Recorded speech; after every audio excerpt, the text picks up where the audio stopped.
Alleluia, Alleluia, Alleluia, Alleluia.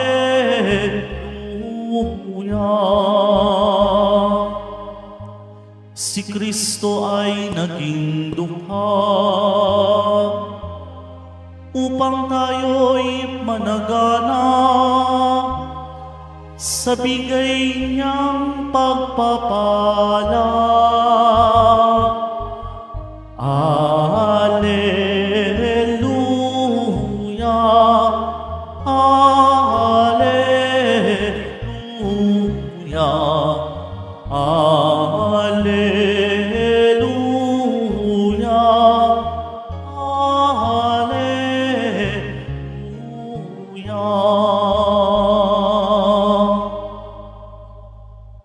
Sumainyo ang Panginoon, At sumaiyo rin. ang mabuting balita ng Panginoon ayon kay San Mateo. Papuri sa iyo, Panginoon. Noong panahong iyon, sinabi ni Jesus sa kanyang mga alagad, "Sinasabi ko sa inyo, napakahirap mapabilang ang mayayaman sa mga pinagaharian ng Diyos. At sinasabi ko rin sa inyo, madali pang makaraan ang kamelyo sa butas ng karayom kaysa pasakop sa paghahari ng Diyos ang isang mayaman." Nagtaka ang mga alagad nang marinig ito, kaya't naitanong nila, "Kung gayon, sino po ang maliligtas?" Tinitigan sila ni Jesus at sinabi, "Hindi ito magagawa ng tao, ngunit magagawa ng Diyos ang lahat ng bagay." At nagsalita si Pedro, "Tignan po ninyo, iniwan namin ang lahat at kami sumunod sa inyo. Ano po naman ang para sa amin?" Sinabi sa kanila ni Jesus, "Tandaan ninyo ito, kapag nakaluklok na ang anak ng tao sa kanyang maringal na trono sa bagong daigdig, kayong sumunod sa akin ay luluklok din sa 12 trono upang hukuman ang 12 lipi ng Israel. At ang sino mang magtiis na iwan ang tahanan, mga kapatid na lalaki at babae, ama, ina, mga anak, o mga lupain, alang-alang sa akin ay tatanggap ng makasandaang ibayo at ipagkakalooban ng buhay na walang hanggan. Ngunit maraming una na magiging huli at maraming huli na magiging una." Ang mabuting balita ng Panginoon. Pinupuri ka namin, Panginoong Heso Kristo. Magsiupo ang lahat. Magandang tanghali po sa inyong lahat. Salamat sa Diyos, medyo mukhang sumisilip ang araw. Tumigil ang ulan, medyo natuyo ng ating mga kalsada. Salamat sa Panginoong Jesus Nazareno sa biyayang ito. Pwede bang ligunin po natin yung ating mga katabi? Likod, harap. Sabihin po natin, God bless you.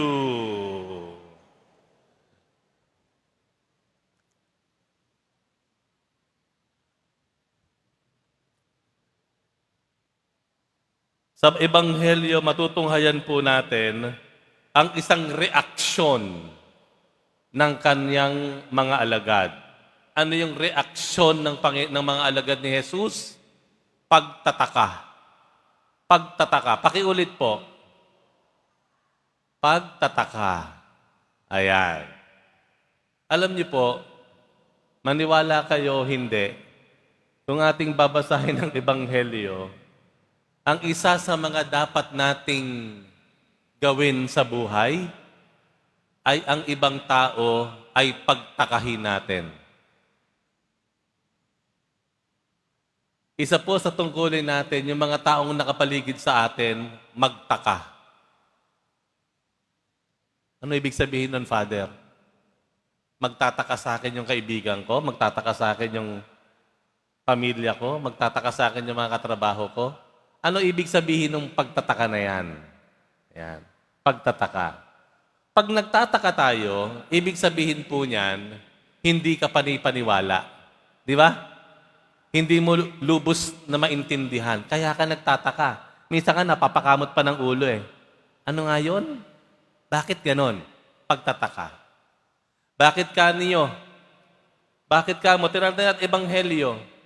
Yung mga alagad nagtaka sa Panginoon. Bakit ka mo? Dahil ang sabi doon sa ng Panginoon, mas madali pa raw makapasok ang kabelyo sa butas ng karayom kaysa sa mayayaman na makapasok sa paghahari ng Diyos. Pagtataka. Bakit? Ang alam ng mga alagad, yung mayayaman, sila yung may pribilehiyo. Sila yung may all access. Yun ang akala nila. Kaya nung sinabi ng Panginoon yung ganun salitang yan, nagtaka sila. At ganun. Pero alam po natin, iba naman ang ibig ipagkahulugahan ng Panginoon sa mga mayayaman. No? Iba naman, hindi lang yung material na kayamanan ang sinasabi doon.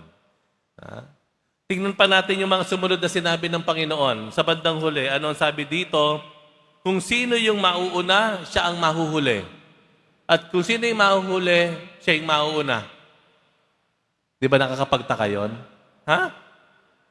Nagtataka na naman tayo. Ano ibig sabihin nun? At ano pa sabi dito? Ang sino mang may kakayahang magtiis. Ayan, sabi ng Panginoon ha.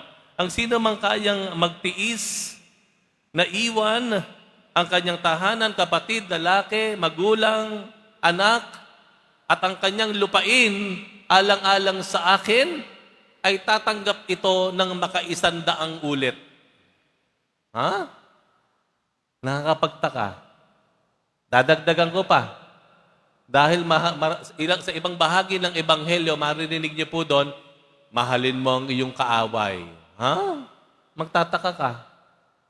Di po ba? Mapalad ang mga nagugutom. Mapalad ang mga nauuhaw. Magtataka ka. Di po ba? Kung sino ang gusto maging dakila, siya ang maging lingkod ng lahat. Those who want to be the greatest, you be the servant of all. Nakakapagtaka. Kung titingnan natin paulit-ulit na yung mga nakakakilala, nakakarinig sa Panginoon, nagtataka. Bakit kanyo? Bakit? Dahil ang katuruan ng Panginoong Jesus ay laging isang kabalintunaan. Kabalintunaan. Pakiulit po. Kabalintunaan. Paradox. Ika nga, ito ay taliwas sa nakasanayan. Taliwas sa madalas nakikita o katanggap-tanggap. Ganun ang Panginoon eh. Hindi siya sumasabay sa agos ng mundo. Hindi agad siya sumasang-ayon sa popular o pangkaraniwang opinyon. Hindi siya basta sumasang-ayon sa uri ng pagpapatakbo ng mundo. Hindi po. Bakit? Dahil karamihan ng opinyon, paniniwala at pagpapatakbo ng mundo ay hindi sang-ayon sa kalooban ng Diyos. Kung ang mundo sinasabi, be the greatest, be the wealthiest, the most powerful, and the most influenced na tao, hindi ganun ang Panginoon. Ang para sa Panginoon, you be a servant. Maglingkod ka. Kaya ang karamihang katuruan ng Panginoon, isang kabalintunaan. It's a paradox. Kasi it always go against the common notion. Yung pangkaraniwang katanggap-tanggap sa mundo, iba ang tinuturo ng Panginoon. At yun naman po talaga ang daan patungo sa langit. Hanggat hindi po tayo sumasalungat sa katuruan ng mundo, sa katuruan ng laman, sa katanggap-tanggap na gawain ng sanlibutan ito, hindi nga naman talaga tayo magiging karapat-dapat sa kaharian ng Diyos. We have to go against. Kaya nga, ang sabi natin, ang isa sa mga tungkulin natin, yung mga tao sa paligid natin, magtaka sa iyo. Paano yon, Father? Ano ibig sabihin nun? Lumapit ka dun sa isang tao na nang-away sa iyo. Siya na nang-away, ikaw pa lalapit. Siya na yung nanguna sa pag-aaway, ikaw pa yung naunang makipagkasundo. Sigurado, magtataka sa iyo yung mga nakakakita nito. Subukan mong magbigay. Kahit alam mo, may pangangailangan ka, pero nagbahagi ka pa rin. Sigurado, magtataka sa iyo ang mundo. Subukan mo magpasalamat pa sa Diyos. Kahit nawalan ka ng trabaho, kahit kinapos kayo ng budget, pero narito ka pa rin, nagpapasalamat sa Diyos. Sigurado, magtataka sa iyo ang mundo. Ilan sa mga paraan na magiging dahilan tayo ng pagtataka ng mundo, pagtataka ng mga tao. At asahan po natin ang pagtataka na mararanasan ng mga taong nakapaligid sa atin ang siyang magiging daan para lalo nilang makilala ang Diyos. Para lalo nilang matanggap ang salita ng Diyos. Huwag po tayong matakot to go against the flow. Let us not be afraid to go against the flow of this world. Huwag tayong matakot na maging kakaiba sa pangkaraniwang ginagawa ng mundo, lalo pa kung ito ay masama. Hindi patas, hindi totoo. Hayaan nyo na magtaka ang mga tao, magtaka ang mga mundo, sapagkat yun ang paraan ng Panginoon. Yun ang daan para sa Kanyang kaharian, tungo sa Kanyang kaharian. Paano natin ngayon magagawang magtaka ang mga tao sa paligid mo?